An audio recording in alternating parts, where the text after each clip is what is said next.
Bonjour, nous sommes en 2018 dans le site de l'Institut Docteur Angélique. Nous sommes dans une série de vidéos qui racontent la vie de Moïse et à travers elle, l'institution de la première alliance, l'alliance solennelle entre le peuple hébreu et Dieu. Il faut bien comprendre que pour nous chrétiens, cette alliance, il faut l'étudier dans le moindre de ses détails. Si c'est possible, ça prendrait des dizaines de vidéos et donc j'irai quand même au principal. Parce que tout en elle, sous forme matérielle, sous forme d'un exil à partir de l'Égypte, en passant par un désert, puis en entrant en Canaan, la terre promise, tout en elle parle du salut éternel que subira, que recevra l'humanité. Moïse, c'est la figure du Christ, évidemment. Et l'Égypte, c'est la figure de cette terre où nous vivons actuellement et dont Dieu est en train de nous faire sortir pour nous emmener dans la vraie vie. Je chercherai donc à me pencher, comme catholique, au sens allégorique de ce texte à un moment donné. Mais d'abord, il faut raconter ce qui s'est passé au sens littéral, du moins ce que raconte l'Écriture. Est-ce que ça s'est vraiment passé comme ça ? Eh bien, les historiens n'ont aucune preuve. Je dirais qu'ils cherchent et que, pour le moment, la trace d'un gigantesque peuple qui serait sorti d'Égypte, avec 600 000 hommes, 600 000 femmes, etc., qui auraient vécu dans le désert pendant 40 ans, eh bien, on n'en a pas. Mais rien ne dit que ce chiffre de 600 000 soit littéralement historique. On sait que parfois, les copistes, pour impressionner, pour montrer la puissance de ce peuple issu d'Abraham, d'Isaac et de Jacob, a pu augmenter les chiffres. Donc, c'est à l'historien, et c'est peu à peu, en trouvant d'autres sources qui éventuellement surgiront un jour, des archives cachées, des archives par exemple mises par Ézéchiel, les archives du temple mises par Ézéchiel dans une grotte du côté de la montagne de Dieu, peut-être que si un jour c'est retrouvé, on aura davantage de détails historiques. Ce que je voudrais raconter maintenant, c'est la deuxième étape de la vie de ce peuple. Ça veut dire, quand il sort d'Égypte, enfin, après les 10 plaies d'Égypte, ces 10 plaies qui fait que le peuple égyptien les chasse et leur donne même des trésors afin qu'ils débarrassent vite en pleine nuit le plancher. Et ils partent sans que le pain n'ait pu lever. Si bien que la fête de la Pâque juive, pour se souvenir de ces événements grandioses, magnifiques, refait chaque année le rituel, le 14 Nissan, le rituel de ce pain sans levain, de cette fête où on porte les sandales, où on a la ceinture au rein, parce qu'on est prêt à partir. Évidemment, le sens spirituel est évident. Cette terre, nous n'y sommes que de passage. Nous devons toujours être prêts à ce que Dieu vienne nous chercher pour nous emporter dans l'autre monde. Mais voilà ce que raconte le texte, à partir du chapitre 13, verset 19. D'abord, Moïse tint la promesse que Joseph leur avait fait 400 ans plus tôt, à savoir qu'ils prirent les ossements de Joseph, la momie de Joseph, qui avait été préparée à la mode égyptienne. Ils partirent avec, ainsi que sans doute la momie d'Isaac, son père. Et ils partirent. Et aussitôt, des phénomènes extraordinaires commencent, alors qu'ils entrent dans le désert. La Bible le dit textuellement. Dieu marchait avec eux le jour dans une colonne de nuée pour leur indiquer la route, et la nuit dans une colonne de feu pour les éclairer, afin qu'ils puissent marcher de jour et de nuit. Les Hébreux voient cette présence, ils la voient, et ça fait penser à quelque chose que raconte Jésus en Matthieu chapitre 4, verset 15. Le peuple qui demeurait dans les ténèbres, parce que c'est bien ça, ils sont partis en pleine nuit. La mort, on pourrait dire, ou la sortie d'Égypte les a surpris en pleine nuit. Le peuple qui marchait dans les ténèbres a vu une grande lumière. Et sur ceux qui demeuraient dans la sombre région de la mort, une lumière s'est levée. Évidemment, on peut imaginer la surprise de ce peuple devant des signes aussi manifestes qui les accompagnent dans ce voyage. Toujours est-il que Dieu parla à Moïse et dit « Campez à un autre endroit ». Camper à un autre endroit. On ne sait pas pourquoi Dieu leur dit ça, mais toujours est-il que la réaction de Pharaon, qui était informé par ses espions, fut immédiate. Il dit « Les voilà qui errent dans le pays, le désert s'est refermé sur eux. » Alors, Dieu endurcit de nouveau le cœur de Pharaon. Et le cœur de Pharaon changea et dit « Je vais envoyer mon armée, je vais les poursuivre au désert. » Et c'est vrai qu'avec ses serviteurs, le Pharaon regrettera amèrement leur départ en disant « Qu'avons-nous fait là ? Toute cette main-d'œuvre qui est partie, que nous n'aurons plus à notre service. » Et donc, il fit atteler 600 chars de combat, 600 chars de combat afin de les poursuivre, et il se mit à la tête de ces hommes. Et pendant ce temps, eh bien, le peuple hébreu marchait au pas des enfants, tranquillement, quand soudain, ils virent de loin les fumées, la poussière plutôt, de l'armée égyptienne qui avançait. Et ce fut pour eux une panique, une véritable panique. Et ils se mirent à faire des reproches à Moïse en disant « Est-ce que tu nous as emmenés au désert afin qu'ils nous servent de tombeau? Est-ce que nous n'aurions pas eu des tombeaux bien meilleurs en Égypte ?» Et Moïse les rassura comme il le put en disant « N'ayez aucune crainte. Vous voyez les Égyptiens qui arrivent là, regardez-les bien. Plus jamais vous ne les reverrez sur terre, plus jamais, car Dieu combattra pour nous. » Et effectivement, Dieu parla à Moïse et lui donna les indications qu'il fallait. Parce que Yahvé dit à Moïse « Étends ton bâton sur la mer, et moi j'écarterai les eaux, et tu marcheras au milieu de la mer. Et moi j'endurcirai le cœur de Pharaon, qui s'engagera après toi au milieu de la mer, et alors je me glorifierai aux yeux du Pharaon. » Et c'est ce que fit le peuple, il suivit l'ordre de Moïse, tandis que la mer s'écartait. Il y a là deux récits qu'il faut regarder, qui montrent que le travail des historiens n'est pas fini. Le premier récit dit qu'il y eut un vent d'est qui souffla, et qui fit que la mer recula, dégageant une vaste étendue où on pouvait marcher à pied sec. Et un autre récit dit que la mer se fendit en deux au bâton de Moïse, faisant une muraille de chaque côté, dans laquelle le peuple hébreu s'engagea. Ces deux versions contradictoires montrent que probablement il y a un récit qui témoigne d'une réalité qui s'est passée et l'autre de l'admiration du peuple hébreu qui écrivit plus tard cela et qui donc grossit les choses comme ça se passe, puisque la Bible, il faut le rappeler, est aussi par un auteur humain qui parle avec ses mots humains, tandis que Dieu laisse cet auteur humain s'exprimer, mais met à travers ces mots humains, le sens que lui, infailliblement, veut donner, et que je verrai tout à l'heure, qui est dans le sens spirituel, allégorique de ce passage. Toujours est-il que les Hébreux témoignèrent que la colonne de lumière qu'ils voyaient, ou de fumée, puisqu'on était en plein jour, eh bien, elle se déplaça, et elle se plaça entre eux et l'armée du Pharaon. L'ange du Seigneur, ainsi, semblait les protéger. Et ils s'engagèrent sur cette mer qui était partie, ils s'engagèrent à pied sec et ils traversèrent. On ne sait pas exactement où ça s'est passé, mais les historiens actuels disent, bien évidemment, c'est du côté, je dirais, de la Méditerranée, du delta du Nil, dans un pan de mer qui peut-être se situe à cette région-là et qui a disparu. Les paysages ont beaucoup changé depuis. C'est certainement pas la mer Rouge. Là, il y a une erreur de traduction.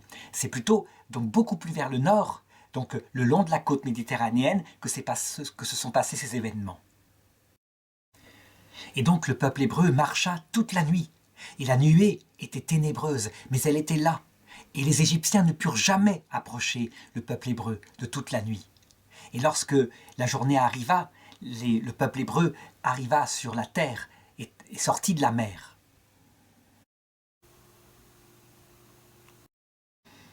Alors Moïse étendit la main sur la mer.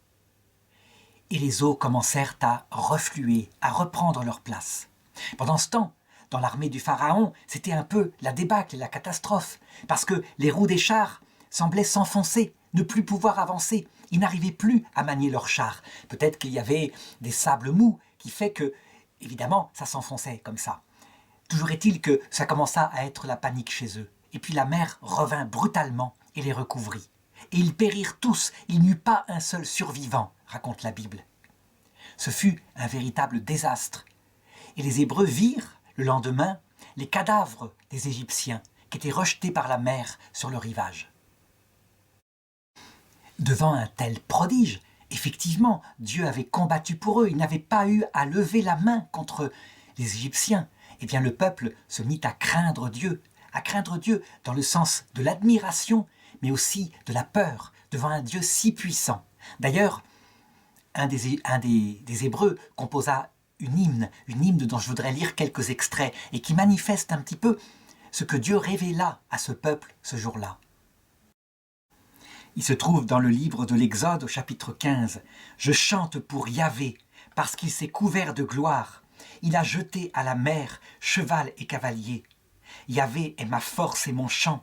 Je lui dois mon salut. Il est mon Dieu, je le célèbre. Mon Père, je l'exalte. Dieu est un guerrier. Son nom est Yahvé. Et l'hymne continue comme cela. Il continue pour exalter la puissance de Dieu. On peut dire que la deuxième révélation qui apparaît à ce peuple, après la révélation du nom de ce Dieu, l'Éternel, Yahvé, je suis, c'est la révélation de sa puissance. Chose que les philosophes aussi, par leur raison, pourraient découvrir par eux-mêmes, ne serait-ce qu'en observant la grandeur de la création. Mais là, c'est une révélation. Ça veut dire que devant les yeux de ce peuple hébreu, l'armée du plus puissant des rois de cette période-là est vaincue, sans qu'ils aient eu à lever le petit doigt, uniquement par la puissance de Dieu. Et donc, ce Dieu, il découvre sa puissance qu'ils auraient pu deviner par eux-mêmes, que les philosophes découvriront des siècles plus tard par leur raisonnement. On ne peut pas dire qu'à cette époque-là, le cœur de Dieu est révélé, mais c'est adapté à ce peuple. Ce peuple, lui, il veut des effets, des résultats, et les résultats, ils sont là, alors il croit en Dieu.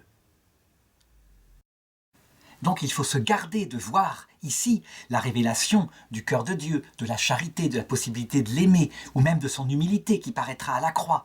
Non, dans une première étape, provisoirement, Dieu révèle des choses vraies sur lui, mais des choses qui concernent encore son action extérieure, d'être créateur et de tout-puissant. Et ça suffit pour leur imposer le respect. C'est ce qu'il faut pour un peuple à la nuque raide, pas encore affiné, mais qui n'a pas besoin d'autre chose pour le moment. On doit toujours se souvenir que ce comportement de Dieu, il est le même pour nous lorsqu'il veut nous emmener à la perfection. Eh bien, il nous prend là où il nous trouve. Et d'abord, il s'impose à nous en manifestant qu'il est capable de faire quelque chose pour nous sauver, pour nous délivrer de nos ennemis, quelque chose comme cela.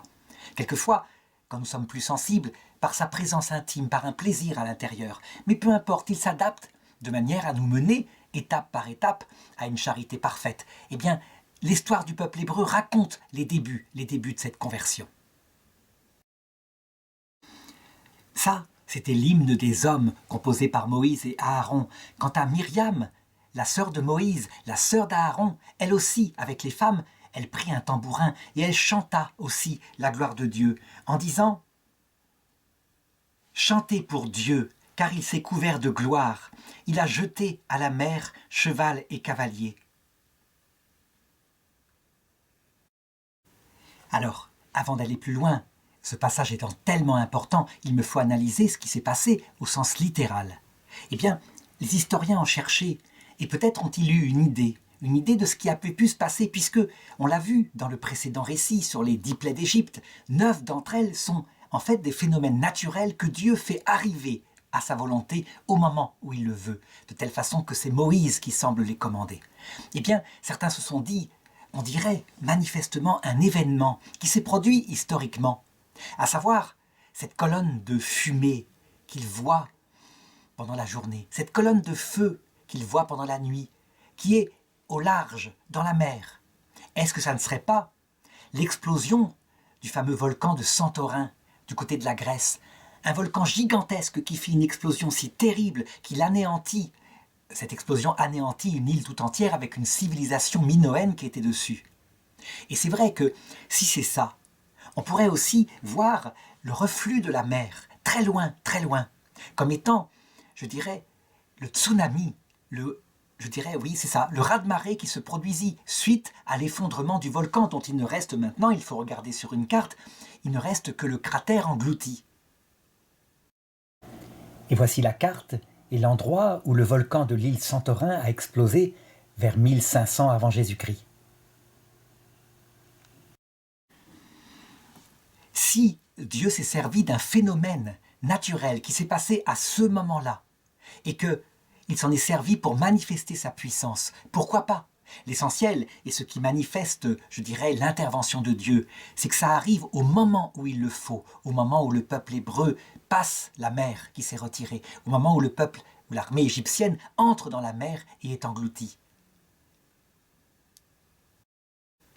En fait, Dieu Il tient les événements dans sa main, les temps et les lieux. Il les fait coïncider, et ce n'est pas une coïncidence, c'est sa volonté qui le fait. Donc peut-être est-ce ceci, est-ce le mémoire de cet événement-là? Évidemment, ça pose des gros problèmes de datation si c'est ça, mais en tout cas, on pourrait dire que ça correspond. Et c'est vrai qu'on trouve le long, jusqu'en Égypte, des traces de tout ce qui fut émis par cette explosion, des pierres ponces qui ont été ballottées par la mer dans toute la Méditerranée de cette époque-là. Cette historicité-là, eh bien c'est aux historiens de la trouver, et jamais il ne faudra demander à l'Église de se prononcer, elle écoutera ce qu'ils disent. Par contre, elle a la clé du sens spirituel de ce texte, et je voudrais aborder principalement ici le sens eschatologique de ce texte. Ce texte, il est très important. Manifestement, il symbolise ce qui se passe pour tout homme à l'heure de la mort. La sortie d'Égypte, c'est la sortie de cette terre. Et qu'est-ce qui se passe dans le passage de la mort entre ce monde et l'autre avant qu'on entre dans la terre de Canaan qui symbolise le paradis? Eh bien, le texte semble le raconter.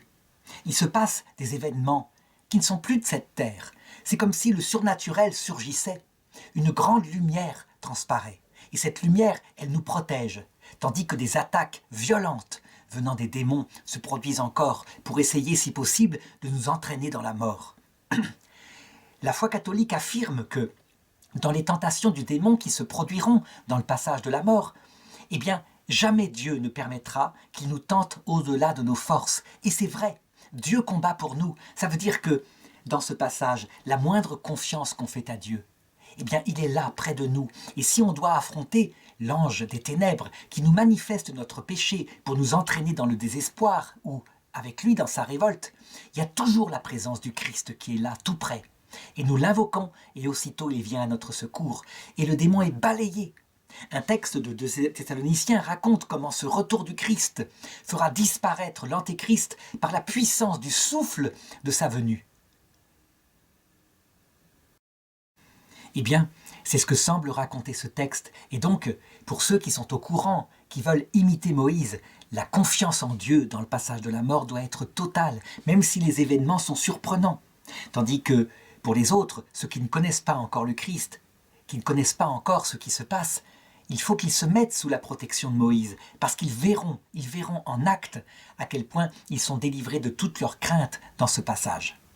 Je sais que saint Thomas d'Aquin disait que la mort est un instant où il ne se passe rien, mais manifestement, sainte Faustine, d'autres saints catholiques ont montré que la mort était un passage véritable où une grande lumière brillait, comme le disait le texte que j'ai cité tout à l'heure sur la galilée-nation et sur l'apparition de la grande lumière dans le sombre séjour de la mort.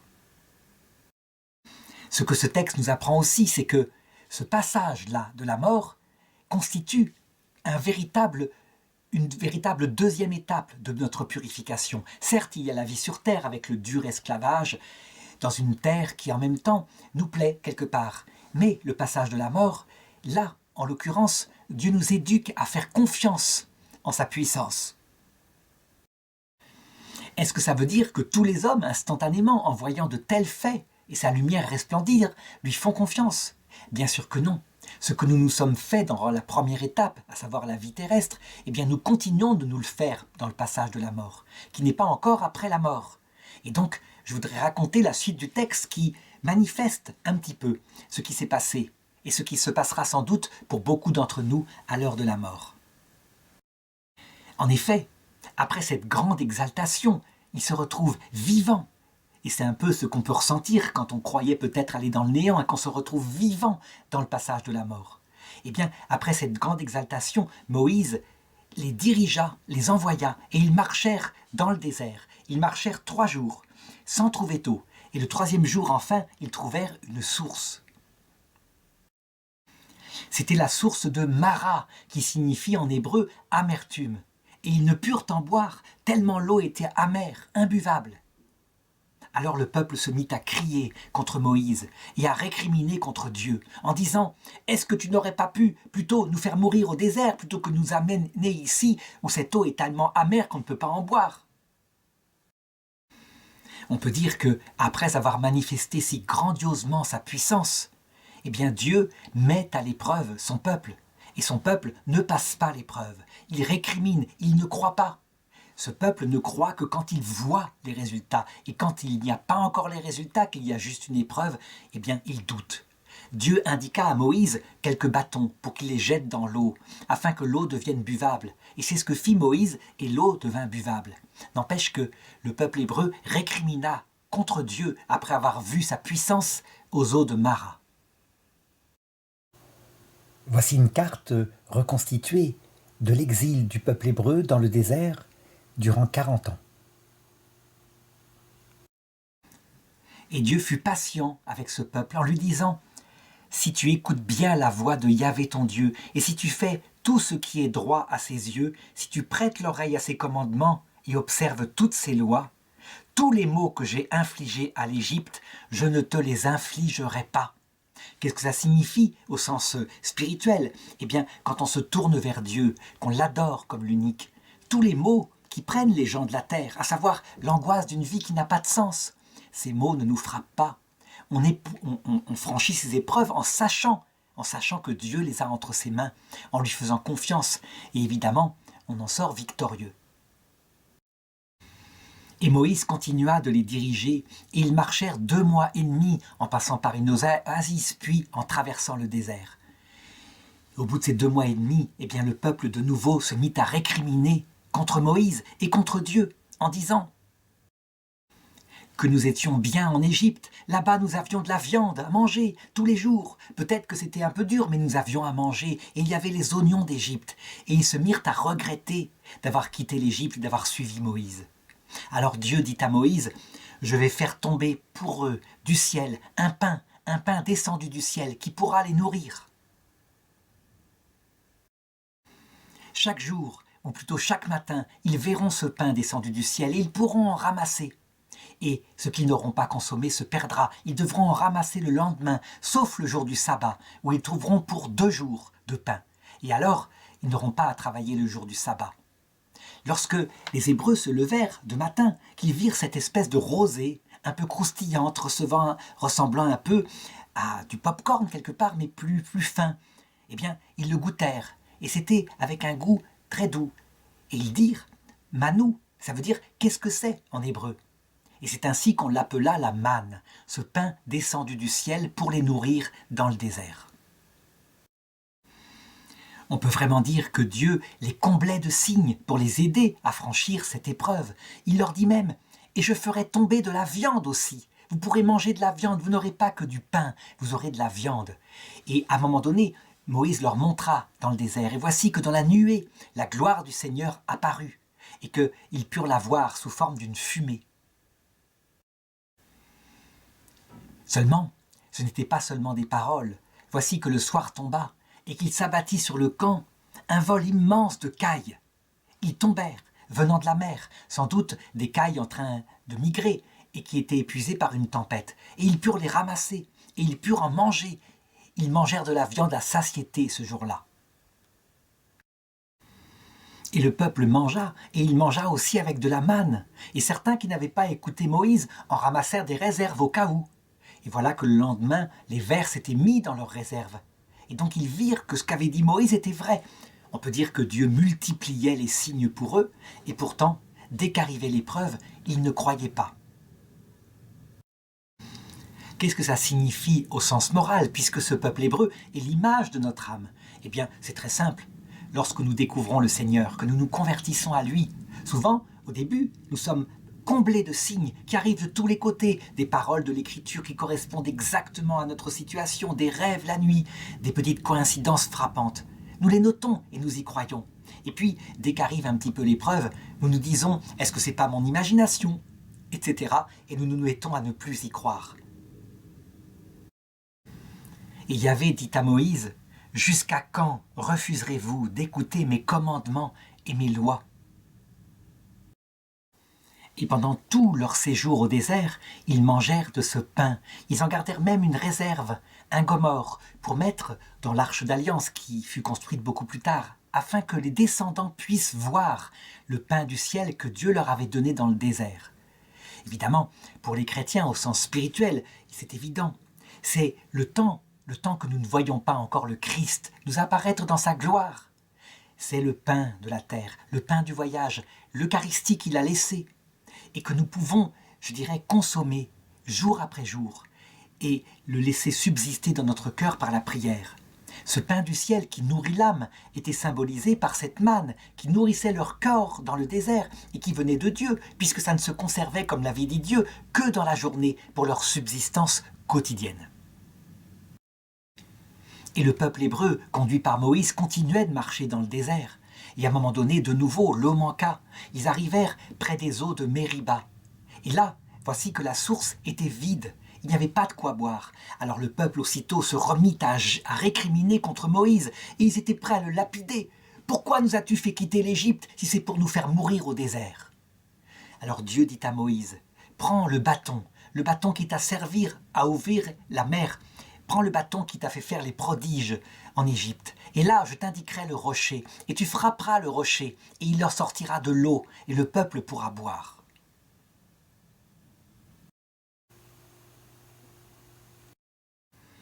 Il y a un texte qui dit, au chapitre 17, verset 7, que c'est ce que fit Moïse. Il frappa le rocher et le peuple put boire. Et donc il cessa de récriminer. Mais il y a un autre texte plus mystérieux qui raconte que Moïse, aux yeux du peuple, frappa le rocher, mais le refrappa une fois et le refrappa encore.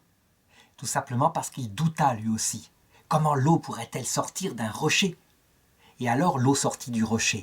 Seulement Dieu vit que Moïse avait douté. Et toute sa vie, il le lui reprocha, parce que lui aussi n'avait pas fait confiance dans l'Éternel. Et leur exode continua dans le désert, si bien qu'à un moment donné, ils tombèrent sur une tribu du désert, qui s'appelait Amalek. Et les Amalécites les attaquèrent. Alors Dieu dit à Moïse, « Prends des hommes d'armes, et mets à leur tête Josué, et tu iras les combattre.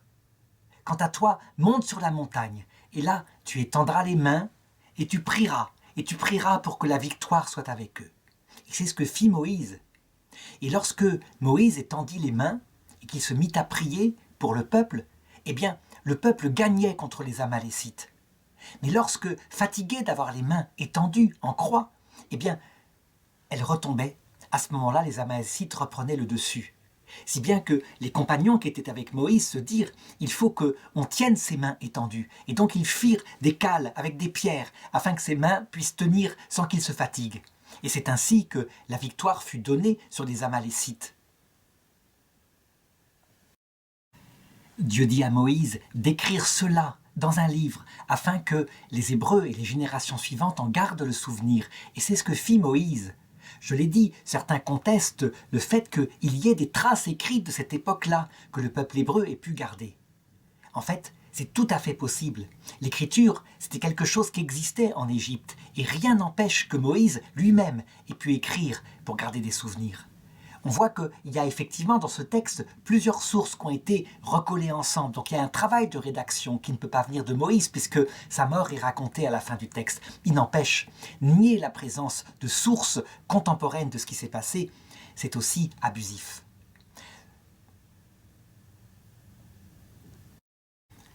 Toujours est-il que pendant tout ce temps, eh bien, Moïse gérait le peuple.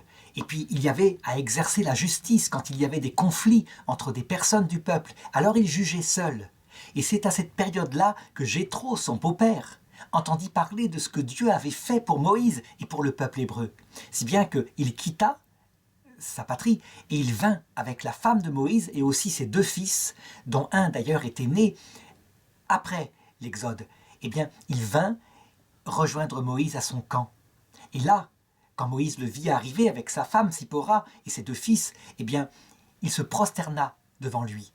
Et ensuite, il l'embrassa et ils se racontèrent les choses. Et Moïse lui raconta tout ce que Dieu avait fait pour lui. Et Jéthro resta quelque temps dans le camp. Et le lendemain, il assista à ce que faisait Moïse lorsqu'il jugeait le peuple. Et il vit à quel point Moïse avait du travail, un travail immense, parce qu'il y avait beaucoup d'affaires qui s'accumulaient. Alors, il prit son bon sens et il dit à Moïse, peut-être que personne n'aurait pu lui dire tellement il avait d'autorité, il lui dit « Mais pourquoi te donnes-tu tant de travail? Pourquoi est-ce que tu fais tout toi-même? Pourquoi est-ce que tu ne délèguerais pas des aides pour venir t'aider et pour juger à ta place, parce que tu ne peux pas tout faire ?» Au sens au sens littéral, évidemment, on voit que Moïse est en train, aidé par son beau-père, de mettre une législation à son peuple. Mais au sens spirituel, on pourrait dire que c'est l'instauration de la communion des saints, de la médiation de ceux qui sont avec le Christ et qui aident à gérer le peuple. C'est un peu l'institution des prêtres et des évêques qui est là, en train d'être visible, mais aussi des saints qui intercèdent pour nous depuis le ciel. Je sais que les protestants ont toujours refusé et ont dit le seul médiateur, c'est le Christ. En réalité, c'est le seul médiateur, c'est le seul législateur, mais c'est bien lui qui établit à un moment donné des aides pour collaborer avec lui au salut de son peuple. Et c'est ainsi que Moïse organisa les tribus d'Israël, avec des milliers, des chefs de centaines, des chefs de dizaines, de telle manière à ce que, finalement, quelque chose comme un grand peuple comme ça puisse avoir une sorte de constitution, une sorte de constitution politique. Et puis, avec le peuple, il arriva près de la montagne de Dieu. On en était le 3e mois après la sortie d'Égypte, quand ils arrivèrent dans le désert du Sinaï, auprès du mont de la montagne, où Dieu était apparu à Moïse. Et là, ils s'arrêtèrent, et Moïse les fit camper au pied de la montagne. Cette montagne, où va être réalisée l'ancienne alliance, est très importante. Et donc je ferai une vidéo complète, la prochaine vidéo, où j'analyserai cette loi qui fut donnée par Dieu sur la montagne, mais que Moïse aussi écrivit. Toujours est-il que Dieu appela Moïse sur la montagne et lui dit « Tu parleras ainsi à la maison de Jacob, tu déclareras aux fils d'Israël, vous avez vu vous-même comment je vous ai fait sortir d'Égypte par grande puissance et le bras étendu, porté sur des ailes d'aigle. Maintenant, écoutez ma voix, gardez mon alliance, et je vous tiendrai pour mon bien propre parmi tous les peuples, car toute la terre est à moi. » Et la phrase principale qui est ici, qui dit ceci en Exode chapitre 19, verset 6. « Voici, je ferai de vous un royaume de prêtres, une nation sainte. Voilà les paroles que tu diras à mon peuple Israël. » Le sens de cette phrase qui sera reprise dans l'Apocalypse pour signifier que Jésus l'a réalisée. Apocalypse 1,6, il a fait de nous un royaume de prêtres pour son Dieu et Père. À lui donc la gloire et la puissance pour les siècles des siècles. Cette parole a un sens très profond, mais en ce qui concerne Moïse, le sens qu'elle a, eh bien, il ne peut pas tellement le comprendre. Est-ce qu'il peut savoir que, en fait, ce peuple, son peuple, va devenir pour les autres peuples de la terre, par la maturité qu'il prendra, par le culte du Dieu unique, une sorte de ferment qui répandra partout dans le monde dès cette époque-là, l'idée qu'il y a un créateur au-dessus des idoles, un créateur plus grand que tout. Mais évidemment, ça se réalisera après la mort de Moïse. Quant à la réalisation ultime, le fait que nous devenons vraiment des rois et des reines du cœur de Dieu, ça veut dire que Dieu nous écoute. Et donc nous devenons des prêtres, ça veut dire que nous pouvons intercéder pour nos frères. Et que c'est présent non seulement sur la terre, comme on le voit d'ailleurs eh bien, par le fait que Moïse est un prêtre qui intercède pour le peuple auprès de Dieu, mais c'est valable pour tous les hommes, tous ceux qui croient en Dieu, tous ceux qui l'aiment, ils peuvent devenir ainsi. Et c'est valable aussi pour l'éternité, où nous passons notre ciel à faire du bien, en invoquant Dieu pour ceux qui sont sur la terre et en les aidant concrètement. Eh bien, le sens n'avait pas été évidemment révélé à cette époque-là. On peut dire que le même Dieu qui parle à Moïse ici cache encore ses secrets.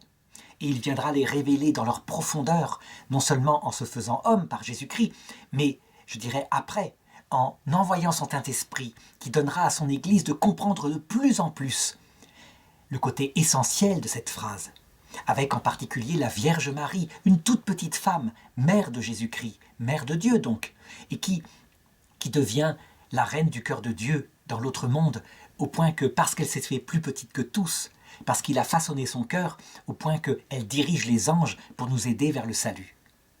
Donc on voit, il y a de ce texte-là, jusqu'à l'éternité, une continuité sans faille. Mais Dieu la révélait peu à peu. Et c'est ce que je verrai dans la prochaine vidéo en regardant l'alliance que Dieu donna par les mains de Moïse à son peuple.